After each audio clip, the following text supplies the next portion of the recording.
Welcome to Kenton's videos. Enjoy the video. You start by checking that your device runs iOS 26 and that any third-party keyboard app is installed. This prevents errors later. Once done, open Settings, tap General, then Keyboard. That path takes you directly to the controls you need. Make sure to allow full access for third-party keyboards if you want advanced features. Otherwise, stick with system keyboards for privacy. This step prepares the system and grants permissions, so subsequent changes apply correctly and persist across reboots. You now add or modify keyboards. Tap Keyboards, choose Add New Keyboard, and pick from system languages or installed apps. Once added, use Edit to drag keyboards into your preferred order. The top one appears first when you tap the globe.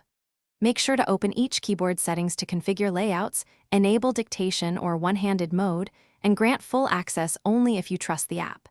These choices control typing behavior, emoji access, autocorrect rules, and privacy. You finish by testing in Messages or Notes.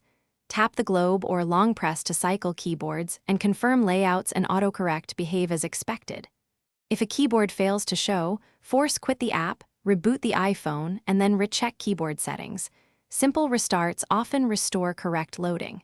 If problems persist, remove the keyboard from settings, reinstall the app, and regrant permissions. Doing so clears corrupted caches and resolves conflicts between systems.